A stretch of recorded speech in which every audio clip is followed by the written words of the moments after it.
Pas vitesh të vështirësive dhe humbjeve, ai gjen forcë për të rifilluar jetën e tij, tani përkrah një gruaje që sjell me vete një të kaluar të kapërcyer. Para të dëgjoni këtë rrëfim të pabesueshëm, mos harroni të abonoheni në kanal për më shumë histori emocionuese. Dielli ende nuk kishte lindur plotësisht kur Marku hapi sy. Trupi i tij dhembte nga lodhja, çdo muskull protestonte kundër lëvizjes. Ai ishte vetëm 42 vjeç, por ndihej sikur mbante peshën e 2 jetëve të tëra mbi supe. Shikoi tavanin e plasaritur të dhomës së vogël dhe pshertiu, duke e ditur se një tjetër ditë pune të vështirë e priste në fermë. Shtëpia ishte modeste, me 3 dhoma gjumi të vogla dhe një kuzhinë ku mezi futej një tavolinë. Muret kishin vite që kishin nevojë për lyerje dhe dyshemeja e çimentos ishte konsumuar nga koha. Por ishte shtëpia e tyre dhe Marku krenoi që e mbante gjithçka pastër dhe të organizuar, edhe me të gjitha vështirësitë. U ngrit ngadalë, duke u përpjekur të mos bënte zhurmë për të mos zgjuar fëmijët që ende flinin në dhomat ngjitur. Olta ishte 15 vjeçe dhe kishte trashëguar sytë e kaftë të nënës së saj, megjithse Marku shmangte të menduarit për këtë. Vajza ishte inteligjente, përgjegjëse përtej moshës së saj dhe tashmë merrte shumë përgjegjësi të shtëpisë. Luka, vetëm 8 vjeç, ishte e kundërta e motrës së tij, plot energji dhe pyetje të pafundme. Djali kishte flokët e errët të çrregullt dhe një buzëqeshje që ndriçonte ditën e Markut, edhe në momentet më të vështira. Marku përgatiti kafen shpejt duke ngrënë bukë me gjalp në këmbë, ndërsa shikonte nga dritarja. Prona ku punonte ishte 10 minuta larg me motor dhe ai duhej të arrinte herët për të filluar mieljen. Të punonte si kujdestar dhe ndihmës i përgjithshëm në fermë nuk ishte puna e ëndrave, por paguante faturat dhe siguronte që fëmijët të kishin ushqim në tryezë. Para se të dilte, Marku hyri në dhomën e Oltës. Vajza ishte tashmë zgjuar, ulur në shtrat me një libër në duar. Ajo gjithmonë zgjoi herët për të studiuar para shkollës. Marku i buzëqeshi vajzës së tij dhe i tha se do të linte drekën gati në frigorifer. Olta thjesht pohoi me kokë, pa i hequr syt nga libri. Marku e dinte se vajza mbante dhimbje të thella, plagë të padukshme nga koha kur nëna e saj ishte larguar pa shikuar prapa. Ajo ishte vetëm 7 vjeçe në atë kohë, moshë e mjaftueshme për të kuptuar braktisjen, por shumë e vogël për të përpunuar gjithë atë dhimbje. Motori i vjetër u mbyt 2 herë para se të ndizej. Marku bëri një shënim mendor se duhej ta çonte te mekaniku, por e dinte se parat ishin të numëruara deri në fund të muajit. Ai vazhdoi në rrugën e dheut, duke ndjer erën e ftohtë të mëngjesit kundër fytyrës.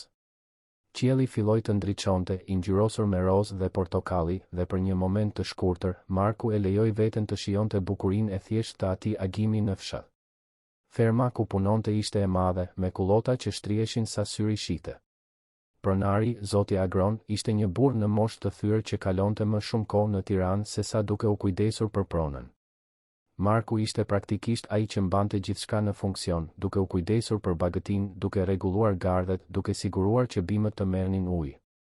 Ndërsa punonte atë mëngjes, Marku nuk e dinte se rutina e tij ishte gati të ndryshonte plotësisht. Një kamionçinë e panjohur kaloi nëpër rrugën kryesore, duke u drejtuar drejt shtëpisë së vogël që ishte disa metra larg asaj të tij. Prona kishte qenë bosh për muaj të tërë, që kur banorët e vjetër u zhvendosën në qytetin e madh. Marku e vuri re lëvizjen vetëm në kohën e drekës, kur u kthye shpejt në shtëpi për të parë nëse fëmijët ishin mirë. Ishte atëherë kur pa gruan për herë të parë. Ajo ishte me shpinë, duke u përpjekur të tërhiqte një kuti të rënë nga kamionçina. Kishte veshur pantallona jeans të thjeshta dhe një bluzë të lehtë, flokët e kaftë të kapur në një bisht kali. Kishte diçka në lëvizjet e saj që sugjeronte vendosmëri, por edhe lodhje. Marku hezitoi për një moment. Ai nuk ishte tipi që përzihej në jetën e të tjerëve, kishte mësuar të ishte i rezervuar pas kaq shumë vitesh duke rritur fëmijët vetëm. Por ai ishte rritur për të ndihmuar, veçanërisht gratë dhe të moshuarit. Nëna e tij gjithmonë thoshte se mirësia ishte e vetmja pasuri që ia vlente të ndahej. U afrua ngadalë dhe i ofroi ndihmë. Gruaja u kthye dhe Marku mundi të shihte fytyrën e saj për herë të parë. Ajo duhet të ishte rreth të 30-tave, me sy të gjelbër që mbartnin një histori që ai nuk e njihte. Kishte shenja lodhjeje rreth atyre syve, por edhe një forcë të heshtur në shikimin e saj. Gruaja u prezantua si Elena.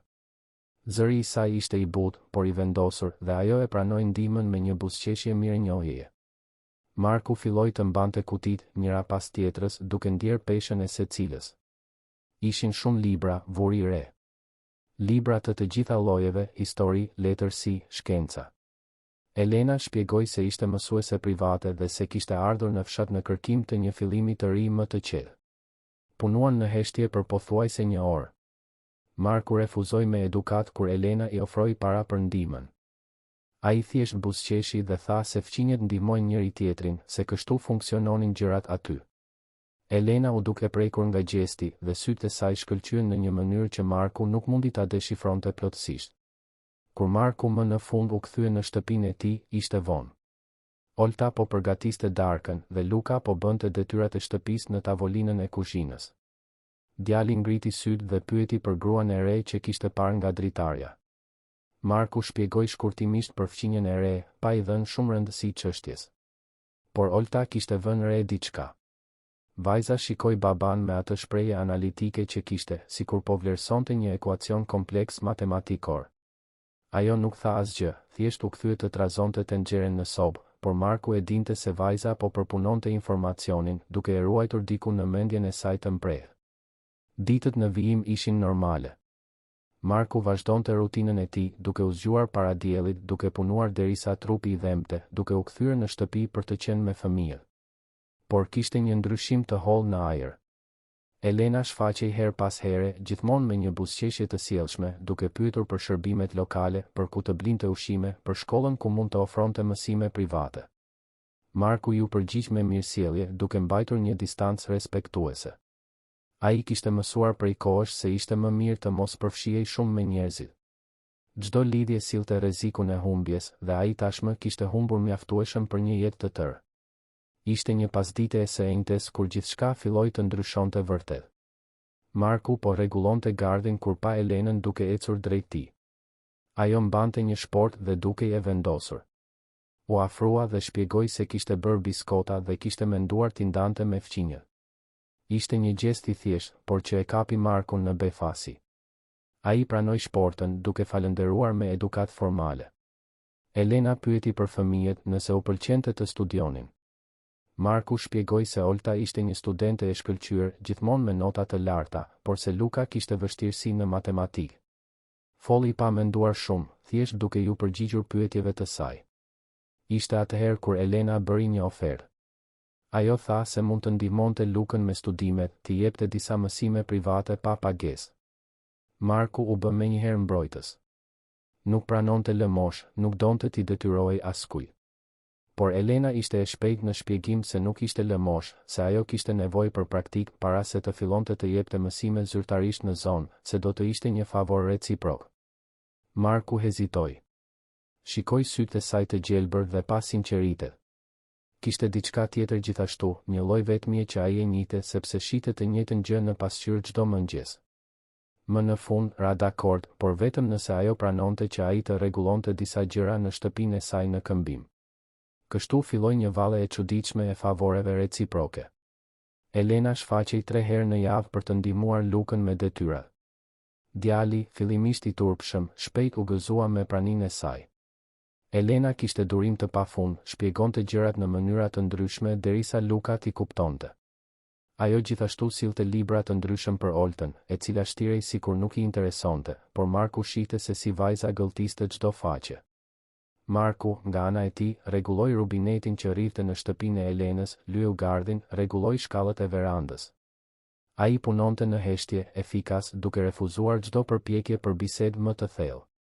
Por Elena ishte këmbëngulse në një mënyrë të butë, duke bërë pyetje të rastësishme, duke ndarë histori të vogla rreth jetës së saj të mëparshme.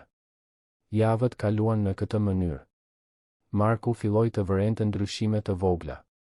Luka buzëqeshte më shumë, i emocionuar nga historitë që Elena tregonte gjatë mësimeve. Olta, pavarësisht rezistencës fillestare, filloi të bënte pyetje rreth librave që Elena sillte. Shtëpia, e cila më parë ishte vetëm një vend funksional, filloi të kishte momente lehtësie. Por Marku mbante muret e ngritura rreth zemrës së tij. Ai kishte mësuar në mënyrën më të dhimbshme të mundshme se t'i besosh dikujt ishte e rrezikshme. Ish gruaja e tij ishte larguar pa paralajmërim, duke lënë vetëm një shënim të ftohtë që shpjegonte se nuk ishte gati të ishte nën, se kishte nevojë të jetonte jetën e saj. Ai kishte gjetur Oltën duke qarë atë ditë, duke mbajtur shënimin me duar të dridhura, dhe i kishte premtuar vetes se nuk do të lejonte më kurrë që dikush t'i lëndonte fëmijët e tij në atë mënyrë. Elena dukej se e kuptonte në një farë mënyre. Ajo nuk e forconte kurrë afërsinë, respektonte hapësirën e tij, por ishte aty e vazhdueshme, si një prani e heshtur dhe ngushëlluese. Marku e kapte veten duke menduar për të në momente të çuditshme, ndërsa rregullonte një gardh ose drejtonte bagëtinë. Pyeste veten për historinë e saj, për atë që e kishte sjellë në atë vend të harruar në fshat. Një natë, pasi Elena kishte ikur dhe fëmijët flinin, Marku u ul në verandë. Qielli ishte plot me yje, diçka që ai rrallë ndalonte për ta vlerësuar. Mendoi se si jeta kishte një mënyrë të çuditshme për të vazhduar, pavarësisht planeve që bëjmë. Mendoi për Elenën dhe se si prania e saj kishte sjellë diçka që ai nuk e dinte se i mungonte. Por mendoi edhe për rreziqet e hapjes sërish. Frika ishte një shoqëri e vazhdueshme, duke i përshpëritur në mendje se gjithçka e mirë përfundimisht mbaron, se ishte më mirë të mbante distancë. Marku pshërtiu, duke shikuar yjet, pa e ditur se ndryshime shumë më të mëdha ishin gati të vinin, ndryshime që do të testonin jo vetëm forcën e tij, por edhe aftësinë e tij për të pranuar ndihmë kur kishte më shumë nevojë. 2 muaj më vonë, rutina ishte shndërruar në diçka të rehatshme, pothuajse familjare. Elena nuk ishte më fqinja e re, por një prani e vazhdueshme në jetën e tyre. Ajo arrinte gjithmonë në të njëjtat orare, me çantën e saj plot me libra dhe materiale didaktike, dhe Luka vraponte drejt derës para se ajo të trokiste. Marku vëzhgonte këto ndërveprime me ndjenja të përziera. Nga njëra anë, shihte lumturinë e vërtet në sytë e djalit, mënyrën se si djali kishte përmirësuar notat dhe kishte fituar besim. Nga ana tjetër, një pjesë e tij ende rezistonte, ende kishte frikë se gjithë ajo normalitet mund të shembej në çdo moment. Olta ishte më e ndërlikuar për t'u deshifruar. Vajza kishte ndërtuar mure po aq të larta sa ato të babait, ndoshta edhe më shumë. Ajo pranonte librat që Elena sillte, por mbante biseda të shkurtra dhe përgjigje njëfjalëshe. Marku shihte se si vajza vëzhgonte Elenën me mosbesim, duke analizuar çdo gjest, çdo fjalë, duke kërkuar shenja falsiteti. Ishte një pasdite e së shtunës kur diçka ndryshoi. Marku po punonte në fermë kur mori një telefonat urgjente nga shkolla. Oltës i kishte rënë të fikët gjatë një aktiviteti studentor, ishte rrëzuar në mes të oborrit. Zemra e Markut ndaloi për një sekond para se të shpërthente. Ai la gjithçka dhe vrapoi drejt motorit, duart i dridheshin ndërsa ndiste motorin. Kur arriti në shkollë, gjeti Oltën ulur në infermieri, të zbeth si një fantazmë. Infermierja shpjegoi se vajza kishte shenja të qarta anemie, se kishte nevojë të bënte analiza urgjente. Marku i mbajti dorën vajzës së tij, duke u përpjekur të fshehte panikun që ndjente se po i rritej në gjoks. Elena u shfaq 20 minuta më vonë. Luka e kishte telefonuar, i trembur sepse ishte vetëm në shtëpi pa e ditur se çfarë kishte ndodhur. Ajo e solli djalin me vete dhe të dy hynë në infermieri me shprehje të shqetësuara. Luka vrapoi të përqafonte motrën dhe Elena qëndroi në derë duke respektuar hapësirën e familjes. Marku e falenderoi atë që kishte sjell Lukën, zëri i tij duke dalë më i ngjirur se ç'synonte. Elena thjesht pohoi me kokë dhe u ofrua t'i çonte në spitalin e qytetit. Marku donte të refuzonte, por një shikim nga Olta e bëri të hezitonte. Vajza ishte qartazi i keq dhe motori nuk do të ishte i rehatshëm apo i sigurt për ta transportuar. Rruga deri në spital ishte e tensionuar. Olta ishte ulur në sediljen e pasme pranë Lukës, i cili mbante dorën e motrës fort. Marku ishte përpara, pranë Elenës, duke u përpjekur të kontrollonte ankthin që kërcënonte ta mbyte. Elena ngiste me kujdes, por shpejt duke kuptuar urgjencën e situatës pa pasur nevojë për fjalë. Në spital, mjekët bën një sër analizash. Marku qëndroi në sallën e pritjes duke ecur para e mbrapa, i path të qëndronte ulur. Elena e mbajti Lukën të shpërqendruar, duke i treguar histori dhe duke i bërë pyetje rreth shkollës. Djali përgjigjej mekanikisht, sytë e tij gjithmonë ktheheshin drejt derës ku motra e tij ishte zhdukur. Kur mjeku më në fund thirri Markun, lajmet nuk ishin të mira. Olta kishte anemi të rëndë, nivelet e hekurit ishin kritikisht të ulta. Ajo do të kishte nevojë për trajtim të menjëhershëm, duke përfshirë suplemente speciale dhe ndjekje të rregullt mjekësore. Mjeku përmendi gjithashtu nevojën për të përmirësuar ushqyerjen e vajzës, të përfshinte më shumë mish, perime me gjethe të errëta, fruta të pasura me vitaminë. Sa Marku dëgjoi gjithçka në heshtje, duke llogaritur mendërisht sa do të kushtonte kjo. Suplementet ishin të shtrenjta, edhe konsultimet e ndjekjes. Ai kishte disa para të kursyera për urgjenca, por e dinte se nuk do të ishin të mjaftueshme për të mbuluar gjithçka. U kthyen në shtëpi në heshtje. Olta kishte receta mjekësore në duar dhe Marku mbante timonin aq fort sa gishtat e tij u bën të bardhë. Elena nuk bëri pyetje, nuk ofroi këshilla të pakërkuara. Ajo thjesht ngiste, duke respektuar heshtjen e rëndë që mbushte makinën. Kur arritën, Elena ndihmoi Oltën të hynte në shtëpi dhe u përshëndet shpejt. Marku e falenderoi përsëri, më sinqerisht këtë herë, dhe ajo thjesht buzëqeshi para se të ikte. Atë natë, pasi fëmijët flinin, Marku u ul në tavolinën e kuzhinës me të gjitha faturat të shpërndara para tij. Numrat nuk përputheshin. Midis qiras, ushqimit, faturave të dritave dhe ujit dhe tani trajtimit të Oltës, ai do të duhej të gjente një mënyrë për të fituar më shumë para. Filloi të bënte llogaritje, duke menduar për turne shtesë, për shërbime që mund të ofronte fëmijëve në fundjavë. Mëngjesin tjetër, para se të linte dielli, Marku ishte në këmbë. Vendosi që përveç punës në fermë, do të fillonte të pranonte çdo shërbim shtesë që shfaqej. Rregullime, lyerje, pastrim tokash, çdo gjë që paguante. Ai do të flinte më pak, do të punonte më shumë, por do të siguronte që Olta të kishte trajtimin e nevojshëm. Javët në vijim ishin brutale. Marku zgjohej në 4 të mëngjesit dhe kthehej në shtëpi vetëm pas 10 të mbrëmjes. Ai punonte në fermë gjatë ditës dhe bënte shërbime shtesë pasdite dhe natën. Lëkura e tij u errësua në diellin e vazhdueshëm dhe rrath të errët u shfaqën nën sytë e tij. Elena e vuri re, natyrisht. Ajo vazhdonte të vinte për t'i dhënë mësime Lukës, por tani ndihmonte edhe me detyrat e shtëpisë, përgatiste darka të thjeshta për fëmijët, kontrollonte nëse Olta po merrte ilaçe. Marku donte të protestonte, të thoshte se nuk kishte nevojë për ndihmë, por ishte shumë i lodhur për të diskutuar. Olta gjithashtu vuri re sakrificën e babait. Vajza filloi të merrte edhe më shumë përgjegjësi, duke u zgjuar herët për të përgatitur mëngjesin, duke mbajtur shtëpinë të rregullt, duke u kujdesur për vëllain e vogël. Kishte një trishtim në sytë e saj që i thyente zemrën Markut, një faj të heshtur për shkaktimin e kaq shumë punës shtesë. Ishte një natë së martës kur gjithçka filloi të shkatërrohej vërtet. Marku po kthehej nga një shërbim rregullimi gardhi kur motori filloi të bënte një zhurmë të çuditshme. Ai u përpoq të vazhdonte, por motori u mbyt dhe u ndal në mes të rrugës së dheut. Ishte pothuajse ora 11 e natës dhe ai ishte 5 kilometra larg shtëpisë. Marku zbriti nga motori dhe u përpoq të diagnostikonte problemin me dritën e telefonit celular. Nuk ishte asgjë që ai mund të rregullonte aty, në errësirën e rrugës.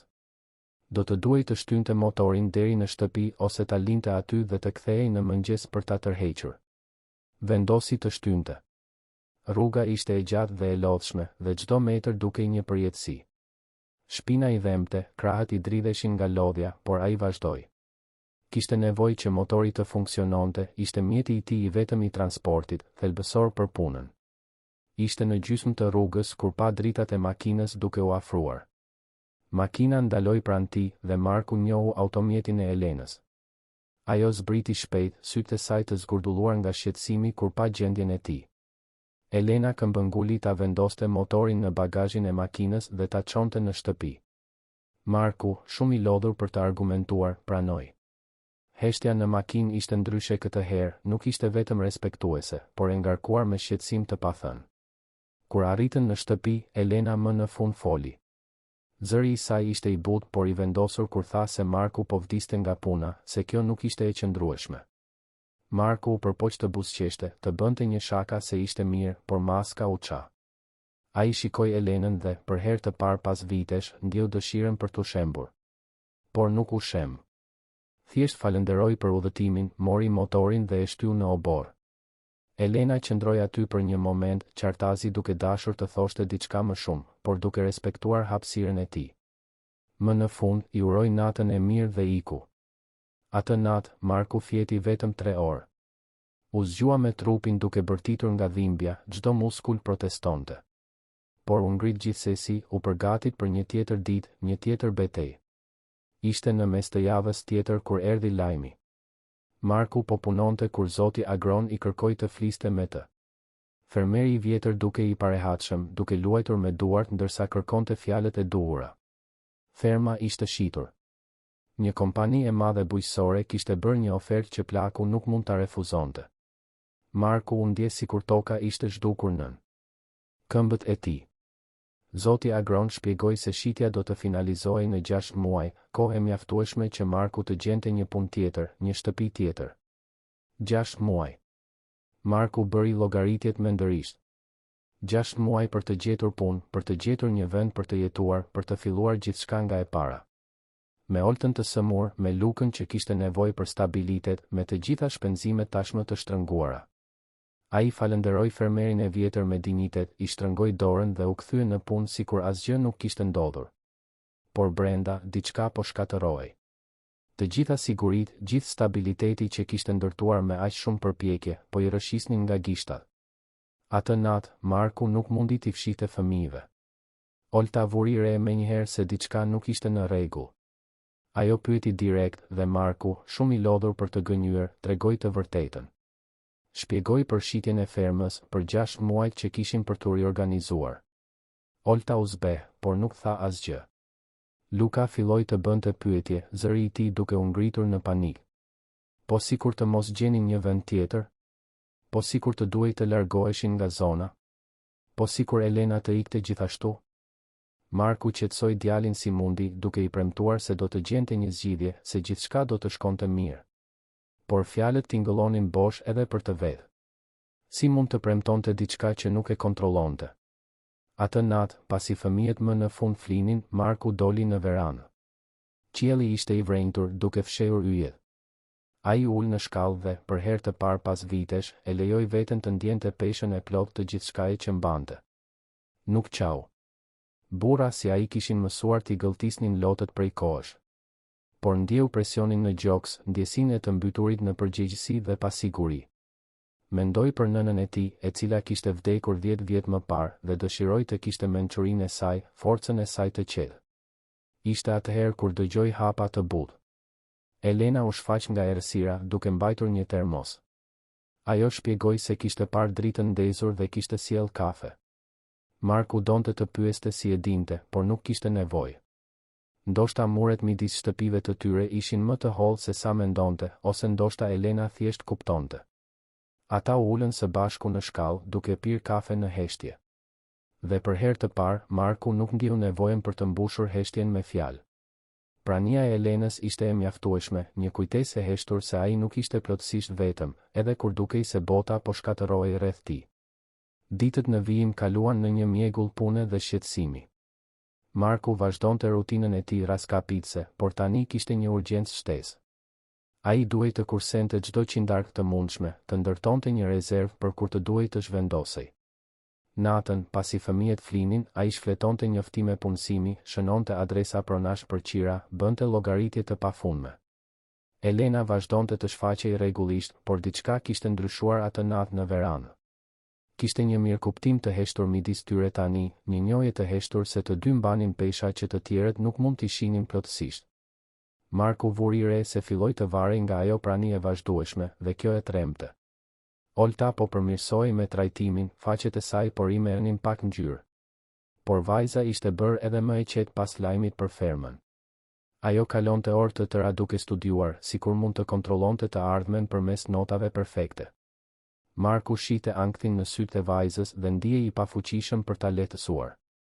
Luka, nga ana tjetër, e përballoi situatën në një mënyrë tjetër. Djali u lidh edhe më shumë me Elenën, duke e ndjekur atë nëpër shtëpi gjatë mësimeve, duke bërë miliona pyetje për gjithçka dhe asgjë. Ishte sikur kishte frikë se, nëse ndalonte së foluri, ajo mund të zhdukej gjithashtu.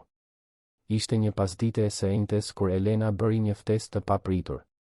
Ajo kishte përgatitur një darkë dhe donte që të gjithë të vinin të hanin në shtëpinë e saj.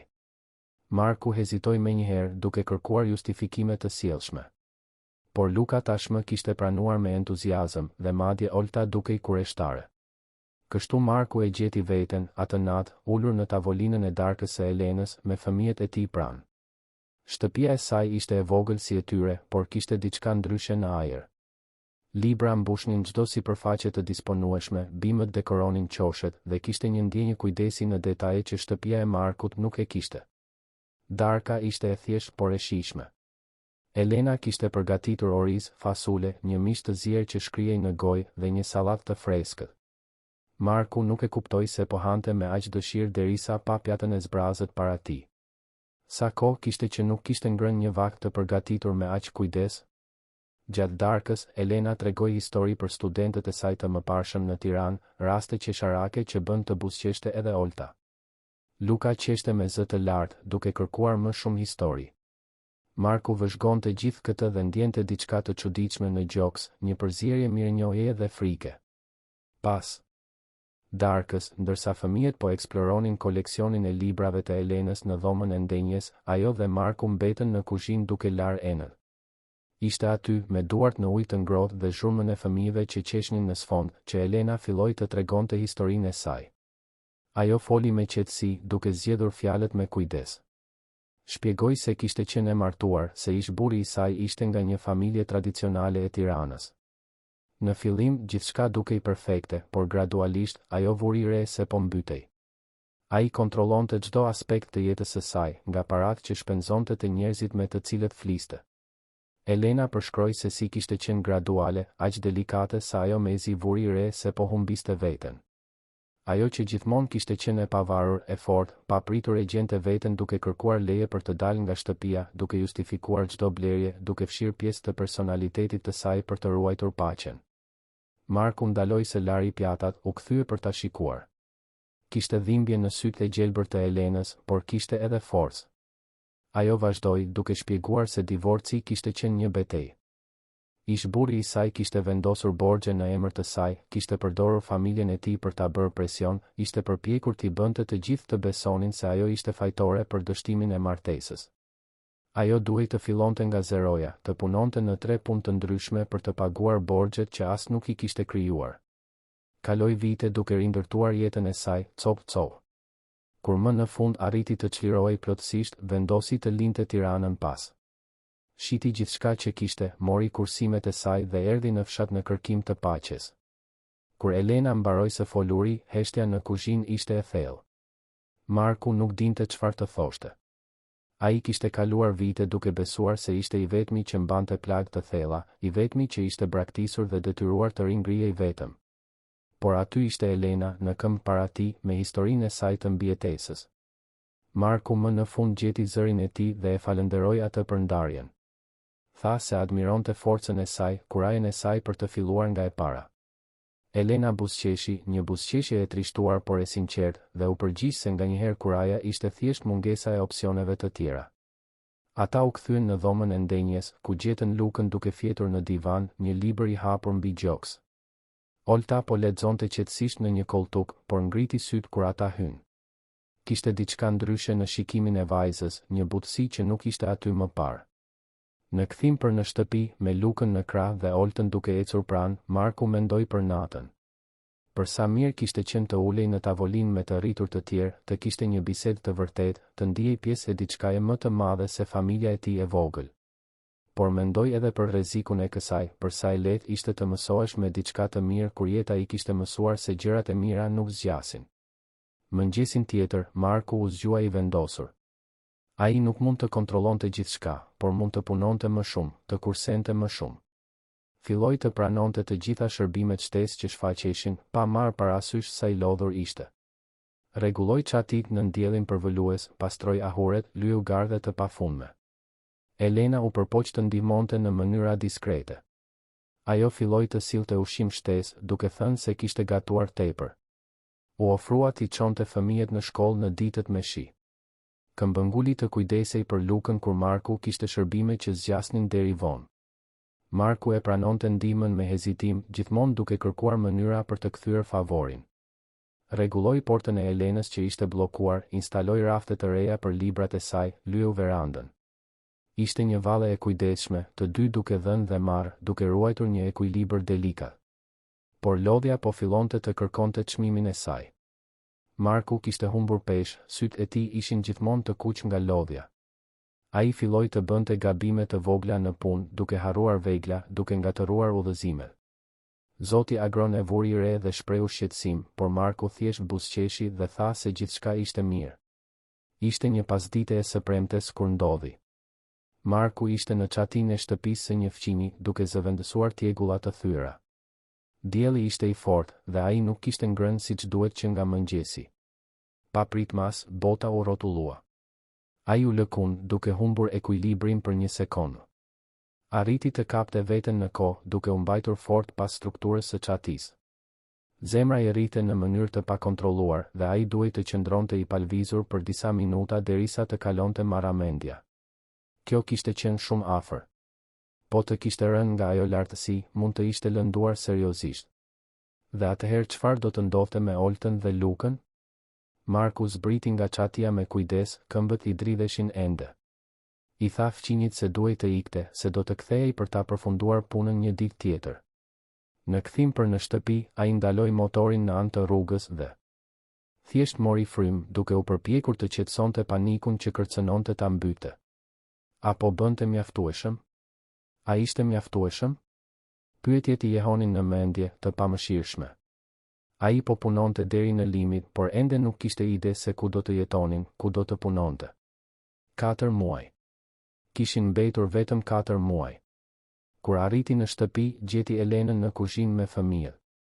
Ajo kishte sjell përbërës për të bërë pica dhe po i mësonte Lukës si të gatuante brumin. Olta po priste perime dhe kishte diçka në ajër që e bëri zemrën e Markut të shtrëngojë. Dukej si një familje. Dukej si ajo që mund të kishin qenë në një jetë tjetër. Elena e shikoi dhe menjëherë vuri re se diçka nuk ishte në rregull. Ajo nuk bëri pyetje para fëmijëve, thjesht I shërbeu një gotë ujë dhe vazhdoi me aktivitetin. Por Marku ndjeu peshën e atij shikimit të shqetësuar dhe për një moment dëshiroi të mund të shembej, të pranonte se kishte frikë, se nuk dinte nëse do të mund të zgjidhte gjithçka. Më vonë, pasi picat u bën dhe u hëngrën, pasi Luka shkoi të flinte dhe Olta u tërhoq në dhomën e saj, Elena dhe Marku mbetën në verandë. Nata ishte e freskët dhe karkalecat këndonin me zë të lartë në errësirë. Elena ishte ajo që theu heshtjen e para. Ajo tha se e dinte se Marku po përpiqej shumë, se shihte shenjat e lodhjes tek ai. Tha se admironte vendosmërinë e tij, por se edhe burrat më të fortë kishin kufi. Marku u përpoq të buzëqeshte, të bënte një shaka, por fjalët nuk I erdhën.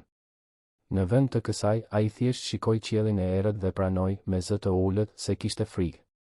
Frikë se nuk do të ishte I mjaftueshëm, se do të dështonte me fëmijët e tij, se do të humbiste pakën që kishin ndërtuar. Elena qëndroi në heshtje për një moment të gjatë.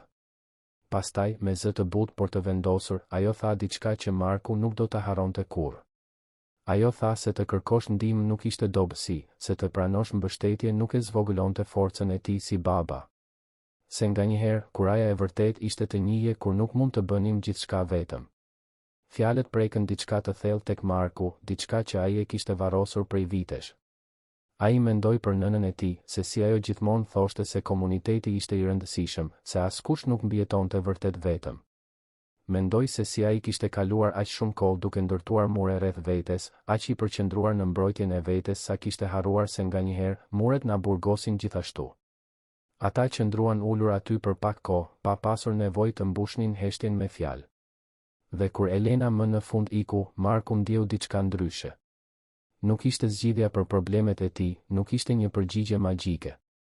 Por ishte një çarje e vogël në muret që ai kishte ndërtuar, një hapje përmes së cilës drita mund të fillonte të hynte. Atë natë, për herë të parë pas javësh, Marku fjeti thellë. Ëndrat e tij ishin të ngatëruara, duke përzier kujtimet e së kaluarës me ankthet për të ardhmen. Por kur u zgjua mëngjesin tjetër, kishte diçka ndryshe në gjoksin e tij. Nuk ishte shpresë saktësisht, por ndoshta ishte fillimi I saj, një farë e vogël që, me kujdes, mund të rritej. Javët kaluan në një rutinë që u bë pothuajse ngushëlluese. Marku ende punonte shumë, por kishte filluar të pranonte ndihmë nga Elena me më pak rezistencë. Ajo vazhdonte të sillte vakte shtesë, t'i çonte fëmijët kur ishte e nevojshme, dhe Marku ja kthente favorin në mënyrën që mundej, gjithmonë duke ruajtur atë ekuilibër delikat midis dhënies dhe marrjes. Olta ishte shumë më mirë me trajtimin dhe madje edhe Luka dukej më i qetë. Djali kishte krijuar një lidhje të thellë me Elenën, duke e thirrur atë nganjëherë thjesht teze, një titull që ajo e pranonte me një buzëqeshje të ngrohtë. Marku e shite atë afërsi me ndjenja të përziera, i lumtur që shite djalin e tij të lumtur, por edhe me frikë se çfarë do të ndodhte nëse Elena vendoste të largohej. 3 muaj kishin kaluar që kur Marku mësoi për shitjen e fermës. Ai kishte arritur të kursente pak para dhe kishte disa pista për prona me qira, megjithse asnjë nuk ishte ideale. Ende nuk kishte gjetur një punë të re fikse, por kishte shpresë se diçka do të shfaqej. Ishte një pasdite e së martës, kur Marku po punonte në fermë, që i ra telefoni. Ishte një numër i panjohur. Ai u përgjigj, duke pritur ndoshta të ishte për ndonjë shërbim shtesë. Zëri në anën tjetër e bëri të ngrihej. Ishte Fiona. Ishte gruaja e tij. Gruaja që ishte larguar 8 vjet më parë, duke lënë vetëm një shënim dhe një boshllëk që kishte marrë vite për të filluar të mbushej. Marku nuk kishte folur me të që atëherë, nuk kishte ide ku ishte ajo ose çfarë po bënte. Dhe tani, pa pritmas, aty ishte zëri i saj, sikur nuk kishte kaluar asnjë kohë. Fiona tha se kishte nevojë të fliste me të, se ishte e rëndësishme. Zëri i saj tingëllonte ndryshe, ndoshta më i pjekur, por Marku nuk mund të përqendrohej në fjalët. Shoku ishte shumë i madh. Ajo shpjegoi se ishte kthyer në zonë, se kishte ndryshuar, se donte të shihte fëmijët. Marku e mbylli telefonin me duar të dridhura. Instinkti i tij i parë ishte të refuzonte, të mbronte Oltën dhe Lukën nga një tjetër refuzim i mundshëm. Por ajo këmbënguli me mesazh, duke kërkuar vetëm një bisedë, një shans për të shpjeguar. Kundër gjykimit të tij më të mirë, Marku pranoi të takohej me të ditën tjetër në një kafene të qytetit. Atë natë ishte torturuese. Marku nuk mundi të flinte, mendja e tij rrotullohej me mundësi. Pse Fiona ishte kthyer tani? Çfarë donte ajo? Dhe pyetja që e tremte më shumë, ai donte fëmijët përsëri? Ai nuk i tregoi Oltës dhe Lukës për telefonatën. Jo ende.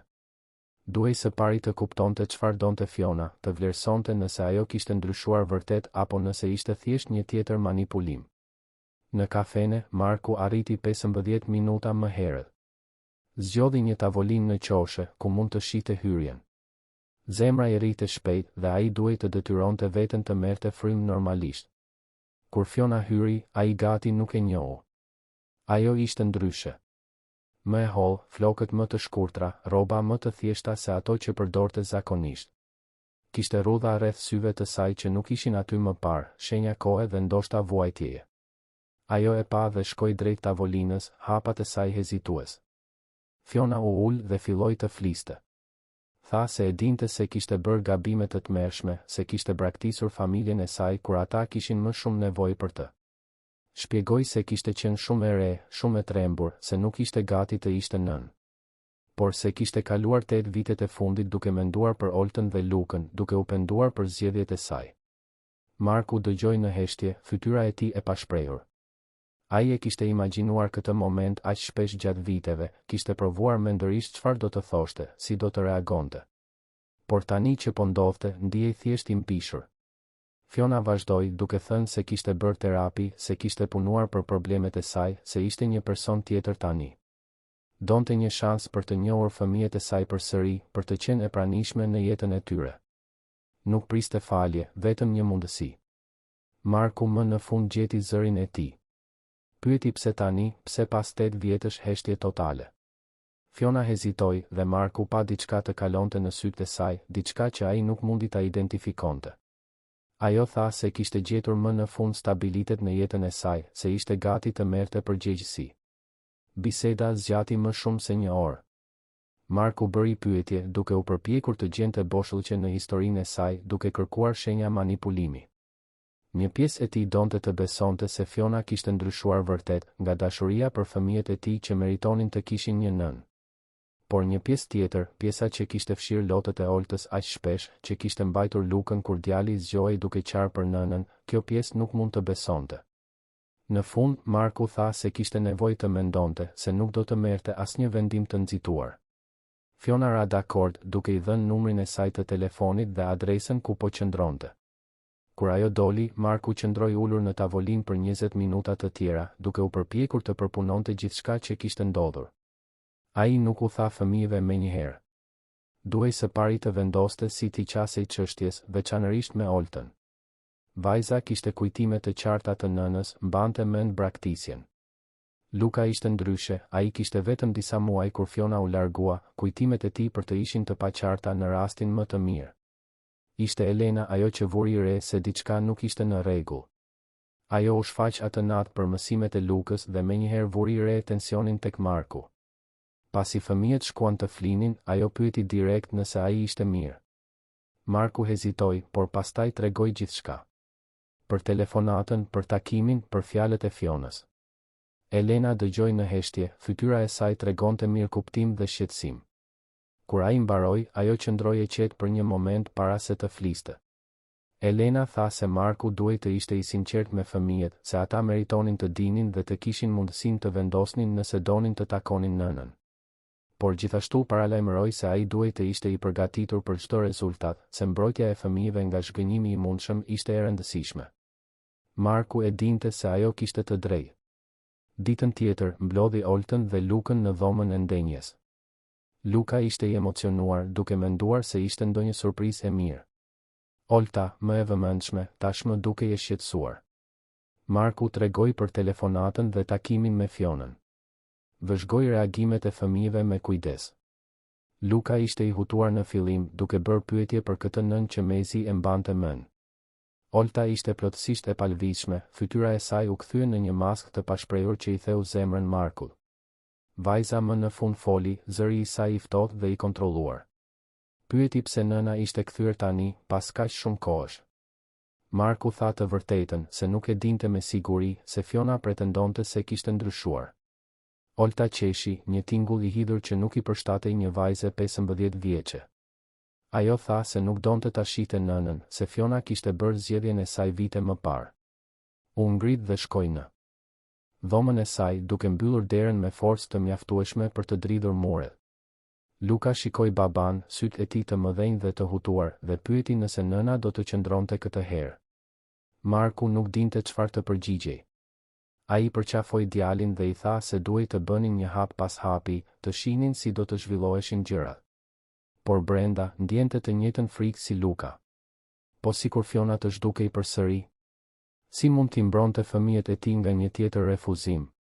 Në ditët në vijim, Fiona filloi të telefononte rregullisht. Marku i mbante bisedat të shkurtra, gjithmonë duke pyetur për qëllimet e saj, duke u përpjekur të kuptonte motivet e saj reale. Ajo dukej e sinqertë, por Marku kishte mësuar prej kohësh se pamjet mund të mashtronin. Fiona kërkoi të shihte fëmijët vetëm për disa minuta. Marku hezitoi, por përfundimisht ra dakord për një takim të shkurtër në një park publik. Olta refuzoi prerazi të shkonte. Luka, nga ana tjetër, ishte kureshtar, megjithse qartazi nervoz. Takimi ishte i tensionuar. Luka qëndroi i fshehur pas Markut, duke spionuar Fionën me sy mosbesues. Fiona u përpoq të fliste me djalin, por ai përgjigjej vetëm me një fjalësh. Ajo solli një dhuratë, një makinë lodër, por Luka nuk donte ta merrte. Marku vëzhgonte gjithçka me zemër të shtrënguar. Shihte Fionën duke u përpjekur, shihte zhgënjimin dhe trishtimin në sytë e saj.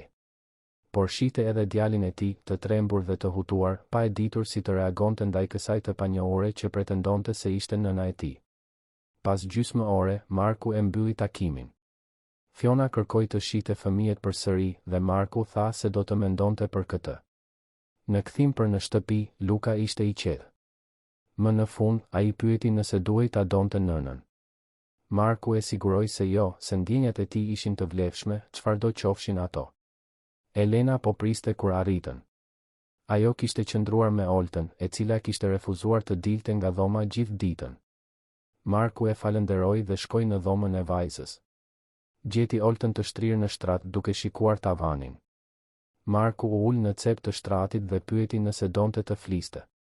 Olta më në fund e shikoi dhe sytë e saj ishin të lagur, megjithse asnjë lot nuk i ra. Ajo tha se kishte frikë të fillonte të besonte se nëna kishte ndryshuar dhe pastaj të braktisej përsëri. Marku e përqafoi vajzën duke e lënë të qante në shpatullën e tij. Ai premtoi se, pavarësisht çfarë do të ndodhte, ai gjithmonë do të ishte aty. Se Fiona mund të ikte ose të qëndronte, por ai nuk do ta braktiste kurrë. Olta e mbajti fort, sikur ai të ishte e vetmja gjë e fortë në një botë që nuk pushonte së ndryshuari. Në javët në vijim, Fiona vazhdoi të përpiqej të afrohej. Ajo shfaqej me dhurata, telefononte rregullisht, kërkonte më shumë takime. Marku lejonte vizita të shkurtra dhe të mbikëqyrura, gjithmonë i vëmendshëm, gjithmonë mbrojtës. Luka filloi të lëshohej pak, duke pranuar dhuratat, duke folur më shumë. Por Olta mbante distancën e saj. Ajo refuzonte të gjitha ftesat e Fionës, injoronte dhuratat që nëna linte. Marku respektonte zgjedhjen e vajzës, duke mos e detyruar kurrë. Ishte një natë së premtes kur gjithçka ndryshoi. Fiona kërkoi të kishte një bisedë serioze me Markun, vetëm të dy. Ata u takuan në të njëjtën kafene ku kishin folur për herë të parë. Fiona duke i nervoze, duke luajtur me duart vazhdimisht. Ajo filloi duke thënë se kishte diçka të rëndësishme për të treguar, diçka që duhej ta kishte thënë që në fillim. Marku ndjeu stomakun t'i shtrëngoi, duke parandjerë se do të vinin lajme të këqija. Fiona mori frym thellë dhe filloi të shpjegonte. Ajo tha se nuk ishte kthyer vetëm sepse donte të njihte fëmijët e saj përsëri. Kishte një arsye tjetër. Ajo po planifikonte të martohej përsëri dhe i fejuari i saj donte që ajo të zgjidhte të gjitha çështjet e pazgjidhura të së kaluar së saj para martesës. Kjo përfshinte zyrtarizimin ligjor të mungesës së saj nga jeta e Oltës dhe Lukës. Marku u ndje sikur kishte marrë një grusht në stomak. Pra kjo ishte. Fiona nuk donte vërtet të ishte nën përsëri. Ajo donte një dokument, një heqje dorë zyrtare nga kujdestaria, për të mundur të vazhdonte me jetën e saj të re, pa peshën e fajit apo përgjegjësive. Fiona vazhdoi të fliste, duke u justifikuar, duke shpjeguar se mendonte se ishte më mirë për të gjithë nëse gjërat zyrtarizoheshin. Marku mezi dëgjonte. Zemërimi po i rritej brenda, një tërbim që ai rrallë e lejonte të ndjente. Si guxonte ajo të shfaqej pas 8 vjetësh, të jepte shpresa fëmijëve, vetëm për të kërkuar një copë letër. Marku u ngrit, zëri i tij i ulët por i ngarkuar me emocion të përmbajtur kur tha se ajo nuk do të ndryshonte kurrë. Se vazhdonte të ishte i njëjti person egoist që ishte larguar vite më parë. Fiona u përpoq të argumentonte, të thoshte se nuk ishte kështu, por Marku tashmë po largohej. Në kthim për në shtëpi, ai duhej të ndalonte motorin sepse duart i dridheshin shumë. Zhgënjimi ishte dërmues, jo për të, por për fëmijët. Për Lukën, i cili kishte filluar të hapesh. Dhe për Oltën, e cila kishte pasur të drejtë gjatë gjithë kohës duke mbajtur distancë. Kur arriti në shtëpi, gjeti Elenën duke pritur në verandë. Ajo kishte parë shprehjen e tij dhe menjëherë kuptoi se diçka e tmerrshme kishte ndodhur. Marku tregoi gjithçka, fjalët duke dalë si një rrëke zemërimi dhe dhimbjeje. Elena dëgjoi, duke i mbajtur dorën, duke ofruar ngushëllim të heshtur. Marku e dinte se do t'u duhej të tregonte fëmijëve. Por atë natë, ai e lejoi veten thjesht të ulej aty me Elenën, duke ndarë peshën e atij zhgënjimi. Nesër do të ishte një tjetër ditë, një tjetër sfidë. Por në atë moment, ai nuk ishte vetëm, dhe kjo bënte gjithë ndryshimin. Mëngjesin tjetër, Marku u zgjua me një peshë në gjoks që dukej e pamundur për t'u mbajtur. Ai kishte kaluar gjithë natën duke menduar si do t'u tregonte fëmijëve për qëllimet e vërteta të Fionës. Çdo skenar që imagjinonte përfundonte me lodh dhe zemra të thyera. Vendosi t'u tregonte gjatë mëngjesit, kur të gjithë ishin bashkë. Olta vuri re menjëherë se diçka nuk ishte në rregull nga shpreha e babait. Luka, i pafajshëm, hante drithërat e tij me gëzim, pa vënë re tensionin në ajër. Marku filloi ngadalë, duke shpjeguar se kishte folur përsëri me nënën e tyre. Olta lëshoi pirunin, sytë e saj të fiksuar në fytyrën e babait. Marku mori frym thellë dhe tregoi të vërtetën. Shpjegoi se Fiona nuk ishte kthyer sepse donte të ishte nën përsëri, por sepse kishte nevojë për dokumente për të vazhduar me jetën e saj të re. Heshtja që pasoi ishte shurdhuese. Luka ishte i pari që reagoi, vetullat e tij të rrudhura në hutim. Ai pyeti çfarë do të thoshte kjo, nëse nëna do të ikte përsëri. Marku pohoi me kokë dhe pa lotët të fillonin të formoheshin në sytë e djalit. Olta nuk qau. Ajo thjesht u ngrit nga tavolina, fytyra e saj një mask indiference e ndërtuar me kujdes, dhe tha se ajo tashmë e dinte. Se gjithmonë e kishte ditur se nëna nuk kishte ndryshuar. Pastaj shkoi në dhomën e saj duke mbyllur derën me kujdes, një heshtje që ishte më e dhimbshme se çdo trokitje. Luka shpërtheu në lodh. Marku e mori në krah duke përqafuar djalin ndërsa ai qante në shpatullën e tij. Djali pyeste pse nëna nuk i donte, çfarë kishin ata të gabuar. Marku përsëriste disa herë se nuk kishte asgjë të gabuar me ta, se problemi ishte në paftësinë e Fionës për të dashur, jo tek ata. Pasi Luka më në fund u qetësua dhe shkoi të shikonte televizor, Marku trokiti në derën e dhomës së Oltës. Nuk pati përgjigje. Ai hyri gjithsesi dhe gjeti vajzën ulur në shtrat duke shikuar nga dritarja. Shpina e saj ishte e ngurtë dhe Marku mund të shihte tensionin në çdo muskull. Marku u ul pranë saj dhe thjesht priti. Pas minutash të gjata, Olta më në fund foli. Zëri i saj ishte i ulët por i vendosur kur tha se ishte e zemëruar, jo sepse u braktis përsëri, por sepse kishte lejuar që një pjesë e vogël e saj të kishte shpresë. Tha se ajo e dinte më mirë, se duhet i kishte mbajtur muret të ngritura. Marku i vuri krahun rreth shpatullave të vajzës dhe e tërhoqi pranë. Tha se nuk kishte turp të kishte shpresë, se të prisje më të mirën nga njerëzit nuk ishte dobësi. Olta më në fund i la lotët të binin, duke qarë në heshtje kundër gjoksit të babait. Ditët në vijim ishin të vështira. Luka ishte më i qetë, më i lidhur pas babait. Olta u mbyll përsëri, duke folur vetëm aq sa ishte e nevojshme. Marku ndihej i pafuqishëm, duke dashur të rregullonte dhimbjen e tyre, por duke e ditur se disa plagë kishin nevojë për kohë për t'u shëruar. Elena vazhdoi të shfaqej, por tani me një prani edhe më të vazhdueshme. Ajo sillte libra të rinj për Oltën, histori që flisnin për kapërcimin dhe forcën. Për Lukën, sillte lojra dhe aktivitete që i mbanin të zënë. Ajo nuk e përmendte kurrë Fionën, nuk u përpoq kurrë të fliste për çështjen nëse fëmijët nuk e fillonin. Ishte një pasdite, 2 javë pas zbulimit, që Fiona u shfaq në shtëpinë e tyre pa paralajmërim. Marku ishte në punë dhe vetëm Olta dhe Luka ishin në shtëpi me Elenën. Fiona trokiti në derë duke mbajtur letra në duar. Elena u përgjigj dhe menjëherë njohu kush ishte ajo grua nga përshkrimi që Marku kishte dhënë. Ajo e mbajti derën pjesërisht të mbyllur, trupi i saj bllokonte hyrjen. Fiona kërkoi të hynte, të fliste me fëmijët, por Elena ishte e vendosur duke thënë se Marku nuk ishte dhe se do të ishte më mirë të kthehej kur ai të ishte i pranishëm. Olta u shfaq pas Elenës, sytë e saj takuan ata të nënës për herë të parë që kur ishte zbuluar e vërteta. Fiona filloi të fliste, duke u përpjekur të shpjegonte veten, por Olta e ndërpreu.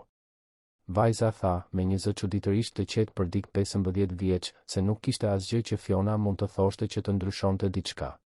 Fiona u përpoq të argumentonte, duke thënë se gjërat ishin të komplikuara, se ajo po përpiqej të bënte atë që ishte më e mira për të gjithë.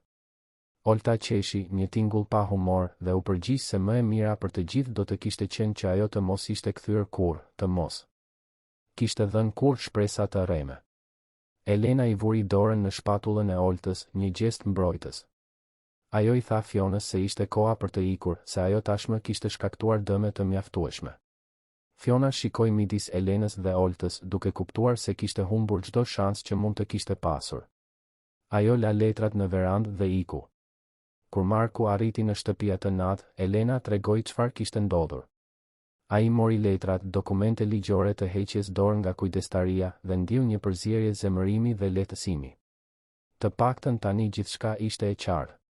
Fiona donte të priste të gjitha lidhjet ligjërisht dhe Marku ishte më se i gatshëm ta lehtësonte këtë. Ai i firmosi letrat atë natë dhe i dërgoi me postë ditën tjetër. Nuk pati më kontakt me Fionën. Ajo thjesht u zhduk nga jeta e tyre, po aq shpejt sa ishte shfaqur, duke lënë vetëm plagë më të thella se ato që ekzistonin tashmë. Por diçka e papritur ndodhi në javët në vijim. Në vend që familja të shpërbëhej në mpeshën e zhgënjimit, ata filluan të forcoheshin. Olta, e cila kishte qenë aq e rezervuar me Elenën, filloi të hapet. Ajo pranonte librat me më shumë entuziazëm, bënte pyetje, madje buzëqeshte her pas here. Luka, nga ana tjetër, filloi ta quante Elenën teze Elena zyrtarisht. Ai e ndiqte atë nëpër shtëpi, e ndihmonte të gatuante, kërkonte këshilla për detyrat e shtëpisë. Prania e saj ishte bërë aq natyrale sa Marku nganjëherë harronte se ajo teknikisht ishte thjesht fqinja. Marku gjithashtu ndryshoi. Ai filloi të pranonte ndihmën nga Elena pa aq shumë rezistencë, duke njohur se prania e saj nuk ishte lëmosh, por partnerite. Ata punonin së bashku, duke ndarë përgjegjësitë, duke krijuar një dinamikë që funksiononte. Ishte një natë së shtunës, pasi fëmijët shkuan të flinin, që Elena dhe Marku patën një bisedë të rëndësishme. Ishin ulur në verandë, siç kishin bërë aq shpesh më parë, kur Elena solli diçka që kishte menduar. Ajo tha se kishte një propozim.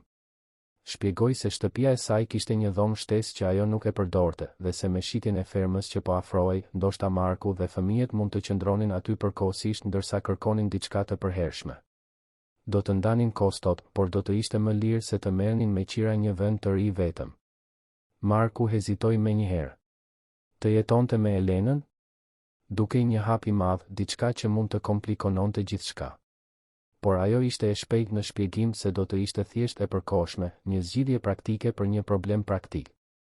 Nuk duhej të nënkuptonte asgjë më shumë. Marku premtoi të mendonte për çështjen. Oferta ishte bujare dhe ai e dinte se financiarisht do të kishte kuptim. Por kishte kaq shumë konsiderata të tjera. Çfarë do të mendonin fëmijët? Çfarë do të thoshte për marrëdhënien e tij me Elenën, e cila ishte ende e papërcaktuar dhe e komplikuar? Në ditët në vijim, Marku e peshoi ofertën. Foli me fëmijët duke prezantuar me kujdes idenë. Për habin e tij, të dy reaguan pozitivisht. Luka ishte i emocionuar me idenë e të jetuarit më afër teze Elenës. Olta, gjithmonë më praktike, pa përfitimet financiare dhe tha se kishte kuptim. Ishte vetëm një muaj pas ofertës së Elenës që Marku mori vendimin e tij. Data e zhvendosjes nga ferma po afrohej shpejt dhe ai ende nuk kishte gjetur një alternativë të mundshme. Me zemër të ndarë midis mirënjohjes dhe ankthit, ai pranoi propozimin e Elenës. Zhvendosja ndodhi një të shtunë me diell. Nuk kishin shumë sende, gjë që e bëri procesin më të shpejtë. Disa fqinj u shfaqën për të ndihmuar, duke mbajtur kuti dhe mobilje. Ishte një kujtesë se, pavarësisht të gjitha vështirësive, ata ishin pjesë e një komuniteti që i interesonte. Shtëpia e Elenës nuk ishte e madhe, por ishte mikpritëse. Olta dhe Luka ndan dhomën shtesë, ndërsa Marku këmbënguli të flinte në divanin e dhomës së ndenjes, të paktën përkohësisht. Elena argumentoi, por Marku ishte i vendosur. Ai tashmë po pranonte ndihmë të mjaftueshme, nuk do t'i merrte edhe dhomën asaj.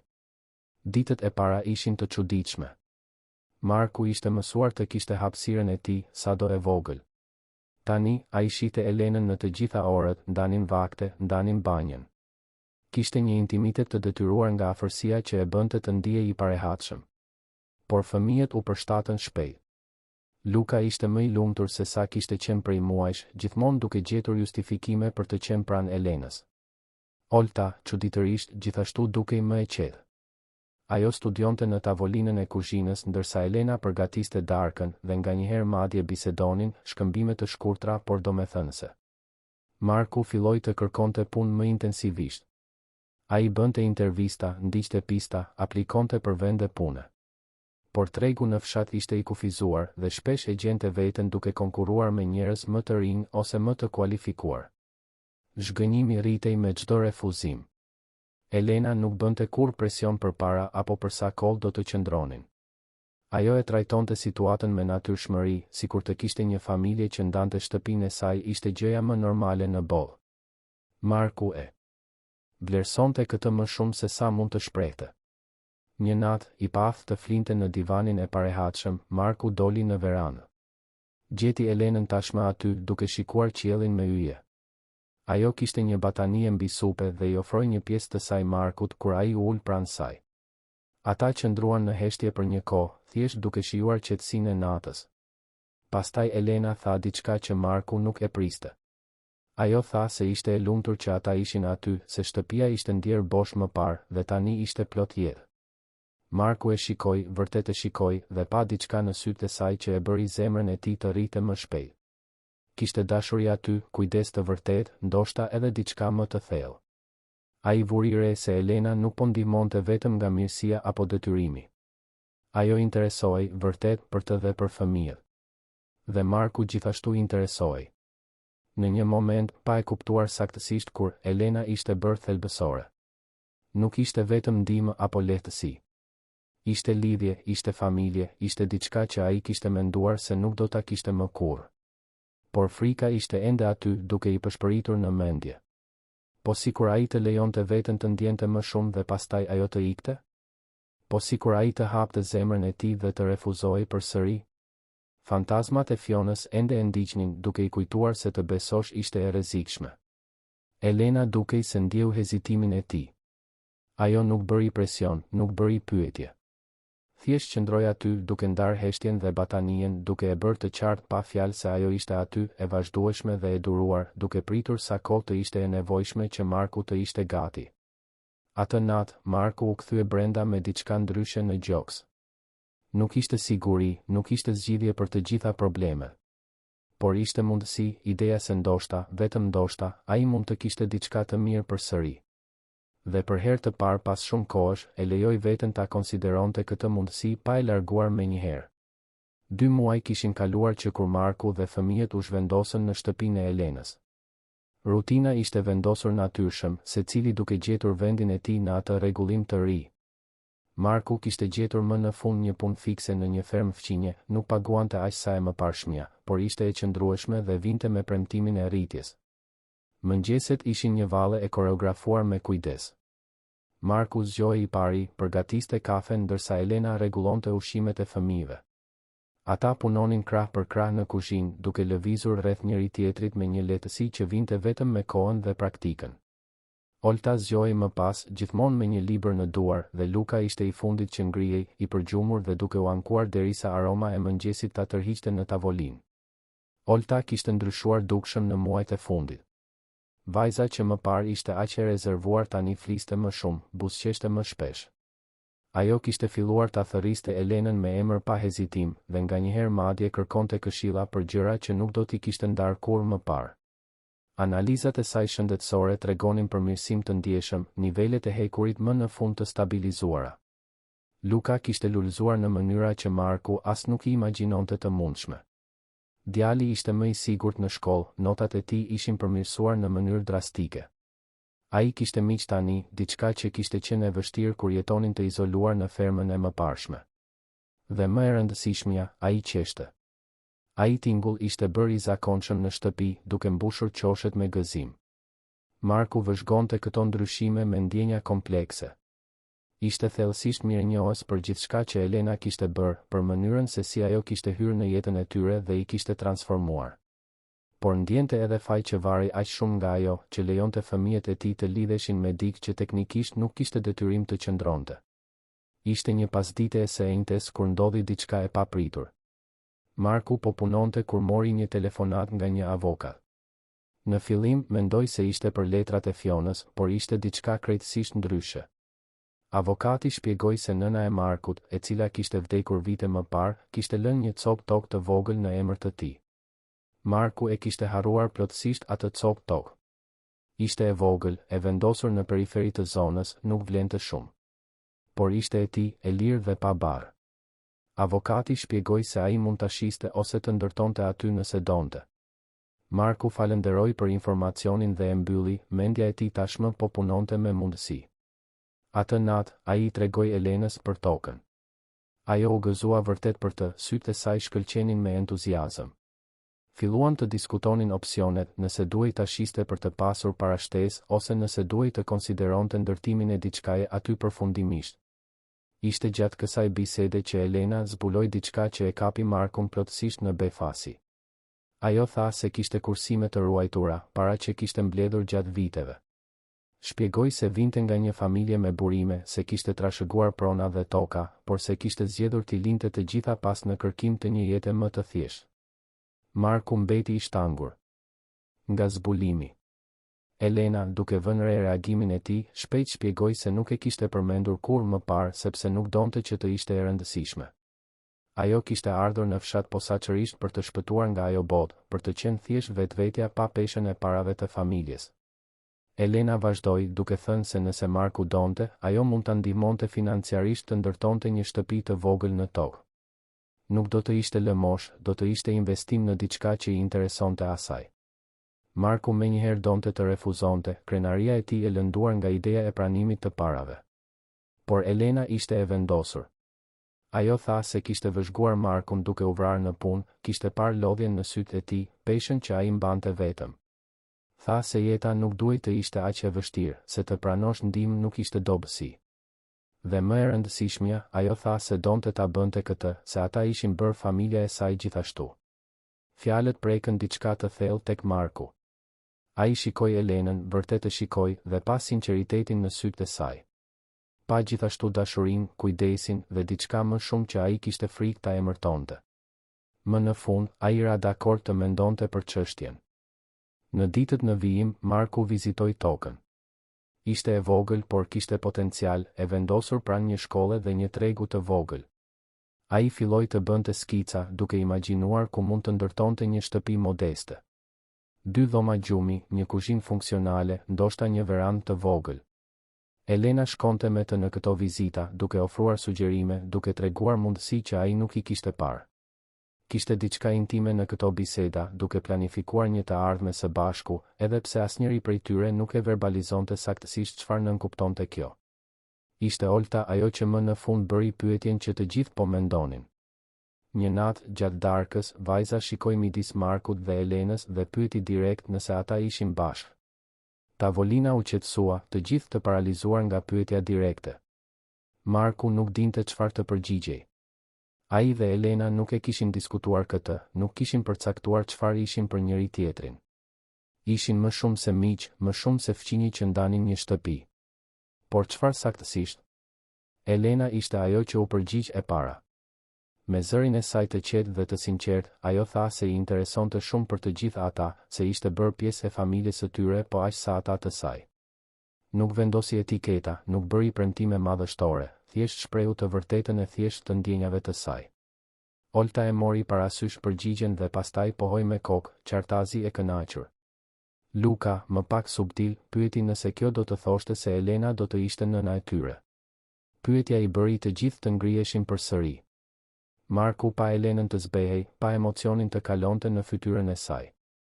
Ajo shikoi Lukën me sy të shkëlqyer dhe tha se nuk mund ta zëvendësonte kur nënën e tyre, por se nëse ai donte, ajo mund të ishte diçka ndryshe. Dikush që ishte aty sepse zgjidhte, sepse donte, jo nga detyrimi.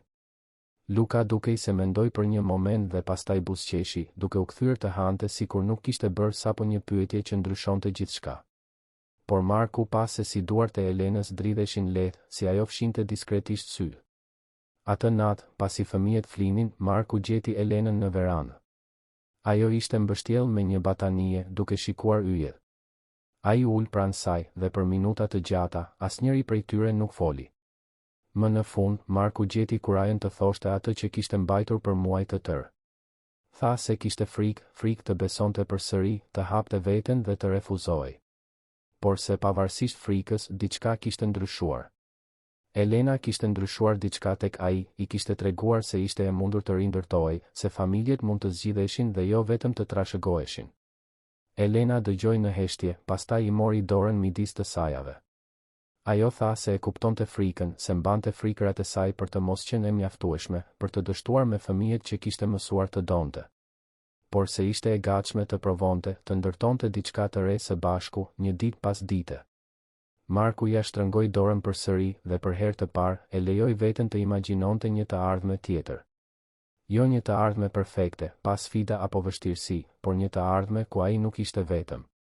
Ku kishte partneritet, mbështetje, ndoshta edhe dashuri. Ata filluan të planifikonin ndërtimin e shtëpisë në një mënyrë më serioze.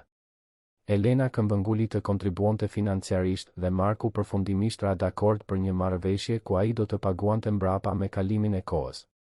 Nuk ishte as hua as dhuratë, ishte investim në një të ardhme të përbashkët. Komuniteti, duke mësuar për planet, ofroi ndihmë. Fqinjet që punonin në ndërtim u ofruan të bënin punën me çmim kostoje. Pronari I depozitës së materialeve të ndërtimit ofroi zbritje. Madje edhe prifti I kishës lokale u shfaq me një donacion materialesh që kishin mbetur nga një rinovim. Marku mbeti I emocionuar nga bujaria. Ai kishte kaluar aq shumë kohë duke besuar se duhej të bënte gjithçka vetëm se të kërkosh ndihmë ishte pranim dobësie. Por tani shite se komuniteti nënkuptonte të mbështesje njëri tjetrin, se forca e vërtet përfshinte të dije kur të pranosh një dorë të shtrirë. Ndërtimi filloi një të shtunë me diell. Burra dhe gra të lagjes u shfaqën duke sjell vegla dhe vullnet të mirë. Elena koordinonte dorëzimin e materialeve, Olta ndihmonte duke shërbyer ujë dhe ushqime, dhe Luka vraponte para e mbrapa, i magjepsur nga procesi. Marku punonte pranë të tjerëve, duke djersitur në diell, por me një buzëqeshje në fytyrë. Shikonte rreth e rrotull, shihte gjithë atë njerëz duke punuar së bashku për të dhe familjen e tij, dhe ndihej i përulur dhe mirënjohës në mënyra që nuk mund t'i shprehte me fjalë. Elena ishte pranë tij, duke i dhënë tulla, duke mbajtur vegla, duke qeshur me shakat që bënin punëtorët. Kishte diçka të bukur në punën krah për krah në këtë mënyrë, duke ndërtuar fjalë për fjalë një të ardhme së bashku. Marku e shikoi dhe e lejoi veten të ndjente atë që kishte shtypur për aq kohë. Ai po binte në dashuri. Ndoshta tashmë kishte rënë në dashuri.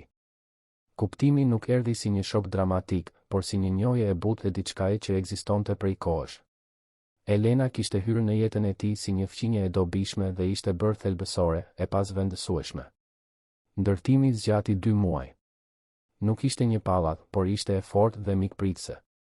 2 dhoma gjumi, një kuzhinë e gjerë, një dhomë ndenjeje që merrte dritën e diellit të pasdites, dhe një verandë që dilte në një obor të vogël. Çdo qoshe ishte ndërtuar me kujdes dhe dashuri. Kur më në fund u bë gati, Marku organizoi një barbecue të vogël për të falënderuar të gjithë ata që kishin ndihmuar. Elena përgatiti sallata dhe ëmbëlsira, Olta dekoroi shtëpinë modestisht dhe Luka ndihmoi Markun me skarën. Ndërsa njerëzit qeshnin dhe bisedonin në obor, Marku vëzhgonte gjithçka nga veranda e tij e re. Olta po bisedonte me entuziazëm me mësuesen e shkollës, Luka po luante me fëmijë të tjerë dhe Elena qarkullonte midis të ftuarve, duke siguruar që të gjithë të kishin ushqim dhe pije. Marku mendoi sa shumë kishte ndryshuar jeta e tij në më pak se një vit. Kishte humbur punën, shtëpinë, gati humbi vajzën nga sëmundja. Kishte përballuar kthimin dhe braktisjen e mëvonshme të Fionës. Kishte punuar deri në raskapitje, kishte dyshuar për veten e tij panumërt herë. Por kishte gjetur edhe Elenën. Kishte mësuar të pranonte ndihmë, të besonte përsëri. Kishte parë fëmijët e tij të rriteshin dhe të shëroheshin. Kishte ndërtuar jo vetëm një shtëpi, por një shtëpi. Dhe kishte një komunitet që i interesonte, që ishte shfaqur kur ai kishte më shumë nevojë. Elena u shfaq pranë tij në verandë, duke sjell 2 gota lëng. Ajo shikoi skenën në obor dhe buzëqeshi, atë buzëqeshje të butë që Marku kishte mësuar ta donte. Ai mori gotën që ajo i ofroi, gishtat e tyre u prekën për një moment më të gjatë se sa duhej. Marku më në fund gjeti fjalët për të shprehur atë që ndjente. I tha Elenës se ishte mirënjohës, jo vetëm për ndihmën financiare apo praktike, por për të përdurimin e saj, qëndrueshmërinë e saj, për zgjedhjen për të qëndruar edhe kur do të kishte qenë më e lehtë të largohej. Për të bërë familje kur ata kishin më shumë nevojë. Elena qëndroi e qetë për një moment, sytë e saj shkëlqenin nga emocioni. Pastaj ajo tha se ishte ajo që ishte mirënjohëse. Se Marku dhe fëmijët i kishin dhënë asaj diçka që ajo mendonte se kishte humbur, një qëllim, një familje, një vend për të përkitur. Se zgjedhja e asaj jete të thjeshtë në fshat kishte qenë vendimi më i mirë që kishte marrë ndonjëherë. Ata qëndruan aty, krah për krah, duke vëzhguar njerëzit që donin. Dhe megjithse shumë fjalë ende nuk ishin thënë, shumë përkufizime ende nuk ishin të qarta, kishte mirë kuptim midis tyre. Një njohje se po ndërtonin diçka së bashku, diçka reale dhe të qëndrueshme. E ardhmja ishte ende e pasigurt në shumë aspekte. Por për herë të parë pas vitesh, Marku nuk ishte i trembur nga kjo pasiguri. Sepse tani, ai nuk ishte vetëm. Ai kishte fëmijët e tij, kishte Elenën, kishte një komunitet. Dhe ndoshta, vetëm ndoshta, kjo ishte më shumë se e mjaftueshme. Muajt në vijim sollën një qetësi që Marku nuk e kishte përjetuar prej vitesh. Rutina në shtëpinë e re u vendos natyrshëm, çdo qoshe e mbushur me kujtime që krijoheshin çdo ditë. Olta kishte më në fund dhomën e saj, e dekoruar me rafte plot me libra dhe postera të grupeve të saj të preferuara. Luka ndante dhomën tjetër me lojra të shpërndara në dysheme dhe vizatime të ngjitura në mure. Marku vazhdonte të punonte në fermën fqinje, por tani me një lehtësim financiar që i lejonte të merrte frym. Ai nuk kishte më nevojë të bënte turne shtesë deri në raskapitje, nuk kishte nevojë të shqetësohej për çdo qindar. Borxhi ndaj Elenës po paguhej ngadalë, por ajo nuk bënte kurrë presion, nuk përmendte kurrë para nëse ai nuk e ngrinte çështjen. Elena vazhdonte të jetonte në shtëpinë e saj, por distanca midis dy pronave ishte aq e vogël sa ajo praktikisht ishte pjesë e jetës së tyre të përditshme. Darkat e përbashkëta ishin të zakonshme, fundjavat kaloheshin së bashku dhe kishte një rrjedhshmëri në mënyrën se si kalonin nga një shtëpi në tjetrën. Ishte gjatë Krishtlindjeve të atij viti që gjithçka ndryshoi përfundimisht. Marku kishte dekoruar shtëpinë modestisht, një pemë e vogël në dhomën e ndenjes me zbukurime të bëra nga fëmijët, drita shumë ngjyrëshe në veranë.